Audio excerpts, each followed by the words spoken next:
Alhamdulillah wassalatu wassalamu ala Rasulillah Sayyidina wa maulana Muhammad ibni Abdillah wa ala alihi wa sahbihi wa man tabi'ahu wa mawalah. Ashhadu an la ilaha illallah wahdahu la syarika lah wa ashhadu anna sayyidina Muhammadan abduhu wa rasuluhu la nabiyya wa la rasula ba'dah. Allahumma salli ala sayyidina Muhammadin nabiyil ummi wa ala alihi wa sahbihi wa barik wa sallim. Qala Allah Ta'ala fil Qur'anil Azim wa huwa asdaqul qailin. A'udzu billahi minasy syaithanir rajim.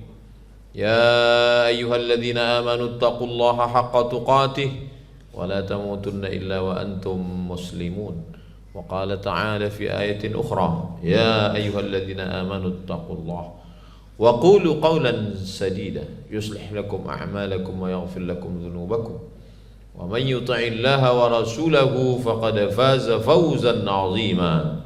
Ibadallah, usikum wa nafsi bi taqwallahi wa ta'atihi faqad fazal muttaqun. Hadirin jamaah Jumat yang dimuliakan Allah Subhanahu wa taala.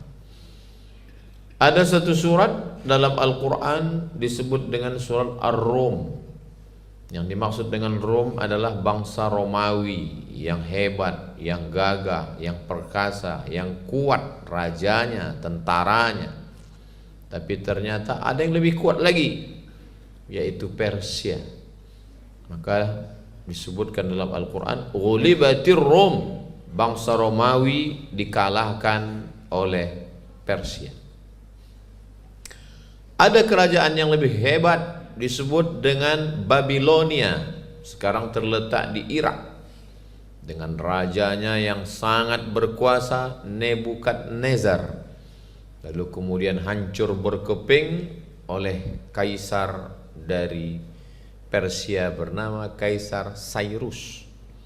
Peradaban tua di Mesir dengan Fir'aun tenggelam di Laut Merah. Hari berganti, musim berubah, kekuasaan naik.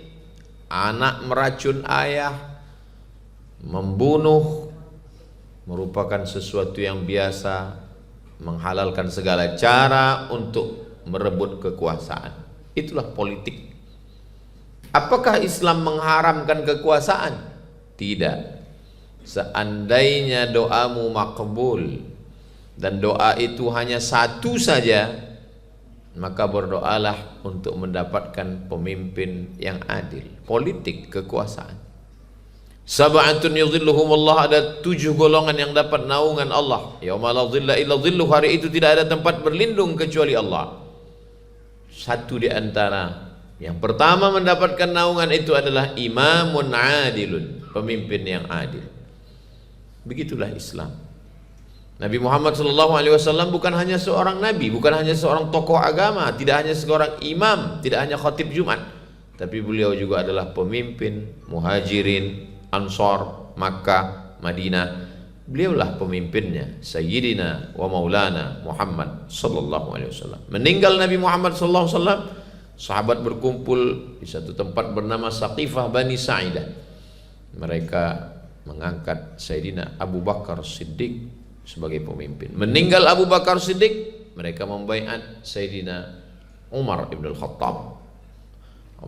Umar ibn al-Khattab ditikam oleh Abu Lu'lu'ah, seorang Persia yang sakit hati karena Islam sudah menyebar ke negeri Persia.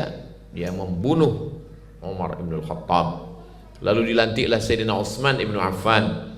Utsman bin Affan terbunuh, lalu kemudian digantikan oleh Sayyidina Ali bin Abi Thalib. Habis masa periode Khulafa Rasyidin, Sayyidina Abu Bakar, Umar, Utsman dan Ali berpindah kepada Bani Umayyah, lebih kurang 1 abad, berpindah menjadi Bani Abbasiyah. Islam tidak pernah kosong dari para pemimpin-pemimpin yang adil.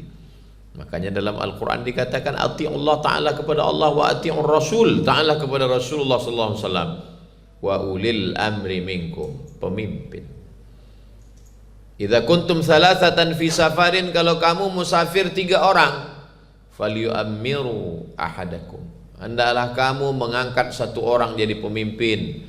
Nanti perjalanan ini akan berhenti di mana, makan di mana, ngisi bensin di mana, siapa yang mengarahkannya. Mesti ada amir dalam perjalanan. Kalau perjalanan 3 orang saja mesti ada satu pemimpin, apalagi 30.000 orang, apalagi 300.000 orang, apalagi 3 juta orang. Begitulah Islam. Islam tidak mengharamkan kepemimpinan. Bahkan kepemimpinan dalam Islam diatur. Ulama menuliskan satu kitab khusus berjudul Al-Ahkam As-Sultaniyah, hukum hakam yang terkait dengan kesultanan, kepemimpinan. Ketika Islam sampai ke Nusantara, Islam tidak hanya mengurus masalah sholat, tapi lahirlah para sultan-sultan. Dari mulai Sultan Tidore, Ternate, bahkan sampai kepada Raja Ampat, bahkan sampai kepada Sultan Hasanuddin di Sulawesi, lalu kemudian Raja Sultan Banjar di Kalimantan, sampai kepada Sultan Aceh, Sultan-sultan negeri Melayu di Semenanjung. Mereka tidak hanya sekedar berislam, membaca Quran, berzikir, tapi juga mengatur pemerintahan. Begitulah Islam. Hari berganti musim berubah. Ada orang yang memang dalam dirinya mengalir darah-darah kepemimpinan, maka mereka mesti memimpin dengan adil dan amanah. Lalu bagaimana dengan orang yang dalam dirinya tidak ada mengalir darah politik? Bukan berarti dia tidak bisa beramal soleh. Dia bisa berdagang, dia bisa berniaga. At-tajir pedagang, as-soduq yang jujur, al-amin yang amanah. Kalau dia mati, kalau dia meninggal, ma'an nabiyyin, dia akan bersama dengan nabi-nabi, was-siddiqin, dia bersama dengan orang yang benar, was-syuhada, dia bersama dengan orang yang mati syahid, was-salihin, dia akan bersama dengan orang yang soleh. Makanya sahabat-sahabat Nabi itu tidak sama semuanya. Ada sahabat Nabi yang pedagang orang kaya, Sa'ad bin Rabi'. Ada sahabat Nabi yang bisnismen, Abdurrahman bin Auf. Ada sahabat Nabi yang kaya raya karena usahanya, Utsman bin Affan. Tapi ada sahabat Nabi yang punya darah kepemimpinan, Amr bin As, Khalid ibn Walid, Abu Bakar, Umar, Uthman, Ali, Sayyidina Al-Hasan, Sayyidina Al-Husain, Muawiyah bin Abi Sufyan. Bagaimana kalau orang tidak ada darah kepemimpinan, tidak ada darah bisnis dalam dirinya? Dia mungkin punya darah pendidik, mengajar. Ada sahabat Nabi yang menyibukkan diri dengan mengajar. Abu Hurairah, orang paling banyak meriwayatkan hadis Nabi. Ada Abdurrahman, ada Abdullah ibn Mas'ud, ada Abdullah ibn Abbas. Abdullah ibn Abbas paling banyak meriwayatkan tafsir-tafsir Al-Quran yang diteruskan oleh murid-muridnya, Imam Mujahid, Imam Ad-Dhahhak, maka Imam Ikrimah dari kalangan tabi'in. Jadi manusia ini memang diberikan Allah potensi dalam dirinya. Ada yang ilmuwan, ada yang pedagang, ada yang peniaga, ada yang petani. Idza waqa'at ala ahadukumul qiyamah, kalau kamu sudah mau mati, wa fi yadihi fasilah, ada bibit korma di tangan, falyaghrisha, tanamkan bibit korma, bertani. Kenapa kita mesti menanam? Karena korma pada masa itu adalah makanan pokok. Orang tidak boleh mati kelaparan. Ma min muslimin yaghrisu gharsan yazra'u zar'an. Kalau ada orang yang menanam tanaman, fatakuluhu tayrun, lalu tanamannya itu dimakan oleh burung, au bahimatun, dimakan hewan, au insanun, dimakan manusia, illa kanan alaihi shadaqah, maka dia mendapatkan pahala sedekah. Ada orang yang berbakat menjadi petani, dengan pertaniannya dia bisa berzakat, berinfak, berwakaf, bersedekah, membangun masjid, dia petani terbaik.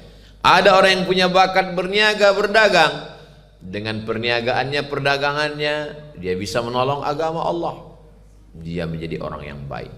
Ada orang yang punya darah politik, dia merebut kekuasaan, dia menjadi pemimpin, adil dan amanah, dia mendapatkan naungan.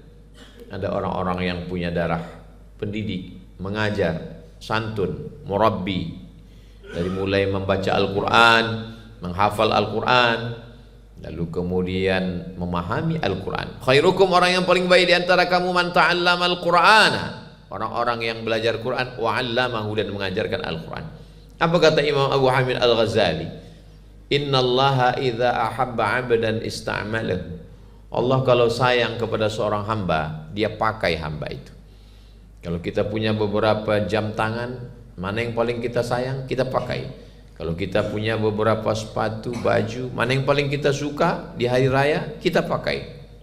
Begitulah kalau Allah sayang kepada seorang hamba, dipakainya hamba itu dalam bidang politik, dipakainya hamba itu dalam bidang bisnis, dipakainya hamba itu dalam bidang keilmuan, dia pakai hamba itu dalam bidang pertanian. Kalau kita sudah merenung sejenak, kemana agaknya arah diri saya?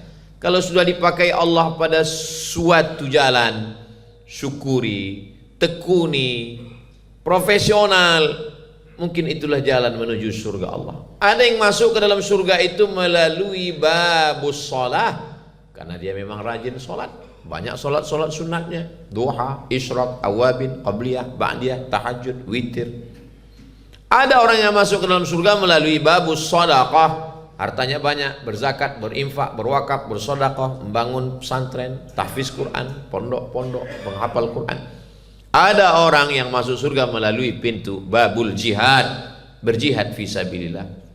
Tapi ada orang yang masuk surga melalui babul qaziminal ghaiz, bab menahan amarah. Dia tidak punya uang untuk bersedekah, dia tidak punya ilmu untuk mengajar, dia tidak punya barang untuk diperjualbelikan, dia tidak punya bakat kepemimpinan, tapi dia mampu menahan emosinya, cerdas secara emosional, tidak mudah marah. Babul qazimin al-ghaiz, mereka juga masuk dari pintu menahan amarah. Allah Maha Adil. Orang-orang yang punya banyak uang, mereka bisa pergi ke Makkah, melaksanakan tawaf, sa'i, tahallul. Setelah itu mereka pergi ke padang Arafah, lalu ke Muzdalifah, melontar jumrah ula wusta aqabah, tawaf ifadah. Mereka haji dan umrah. Bagaimana dengan orang yang tidak ada uang? Allah Maha Adil. Man shalla subha fi jama'atin, siapa yang salat subuh berjamaah, thumma qa'ada yadhkurullah, duduk berzikir mengingat Allah, hatta tatlu asy-syamsu, sampai terbit matahari, thumma yusalli rak'ataini, salat sunat 2 rakaat, kanat lahu ka ajri hajjatin wa umrah, dapat pahala seperti haji dan umrah. Tamah. Duduk di masjid, salat subuh, berzikir, baca Quran, pengajian, terbit matahari, salat sunat 2 rakaat. Tidak ada dalih untuk jauh dari kasih sayang Allah Subhanahu wa taala. La tai'asu, jangan pernah putus asa. La taqnatu, jangan pernah putus asa dari kasih sayang Allah Subhanahu wa taala. Sampai-sampai orang yang tidak mampu bersedekah, tidak mampu sholat, tidak mampu puasa, tidak mampu berzakat, tidak mampu berjihad, Allah masih berikan dia amal yang paling ringan, amal hati, ridha menerima takdir Allah, sabar, merasa cukup dengan pemberian Allah, qanaah namanya, tidak hanyut dengan dunia, zuhud namanya, senantiasa mengingat Allah, zikir namanya, kakinya tidak bergerak, uangnya tidak keluar. Hanya dengan amal-amal hati pun orang bisa mendekatkan diri kepada Allah. Apa amal yang paling baik ya Rasulullah? Antufariqad dunya, kau mati meninggalkan dunia, walisanuka ratbun bidzikrillah, lidahmu dalam keadaan basah berzikir mengingat Allah. Subhanallah walhamdulillah wa la ilaha illallah wallahu akbar, subhanallah wa bihamdihi subhanallahil azim, astaghfirullahal azim, Allahumma shalli ala sayyidina Muhammad wa ala ali sayyidina Muhammad. Begitu ringannya, begitu mudahnya. Tapi setan selalu membisikkan, alladzi waswisu fi sudurin nas minal jinnati wan nas. Setan bersumpah, la ughwiyannahum, aku akan goda mereka, la aqudanna lahum siratakal mustaqim, aku akan bengkokkan jalanmu yang lurus, wala atiyannahum min baini aydihim, aku akan datangi mereka dari depan, wa min khalfihim, dari belakang, wa an aymanihim, dari kanan, wa an syama'ilihim, dari kiri. Sampai kapan kita melawan godaan ini? Madamat arwahuhum fi ajsadihim, selama ruh dikandung badan, selama darah masih mengalir, selama jantung masih berdetak, selama paru-paru masih berhembus, disitulah kita terus berjuang. Dan Allah berjanji, walladzina jahadu fina, orang-orang yang berjuang melawan hawa nafsunya untuk mendekatkan diri kepada kami, lanahdiyannahum subulana, kami akan menunjukkan jalan kami. Laisal kamil alladzi lahu karamat, kata Imam Al-Kharraz, orang yang sempurna, wali-wali Allah itu bukan orang yang keramat, terbang di awan, berjalan di atas air, tidak mempan senjata tajam, bukan. Lalu siapa?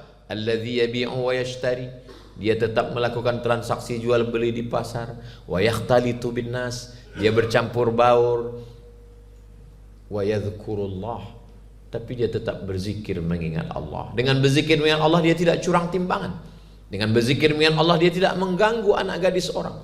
Dengan berzikir mengingat Allah lisannya tidak menceritakan aib. Banyak orang berzikir di rumah Allah tapi melupakan Allah di luar masjid.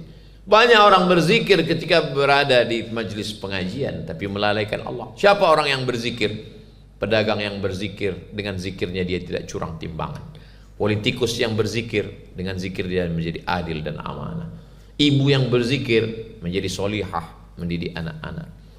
Kepala rumah tangga yang berzikir, dia akan menjadi kepala rumah tangga yang sakinah, mawaddah, warahmah. Barakallahu li wa lakum fil Qur'anil azim wa nafa'ani wa iyyakum bima fihi minal ayati wa dzikril hakim wa taqabbala minni wa minkum tilawatahu innahu huwal ghafurur rahim.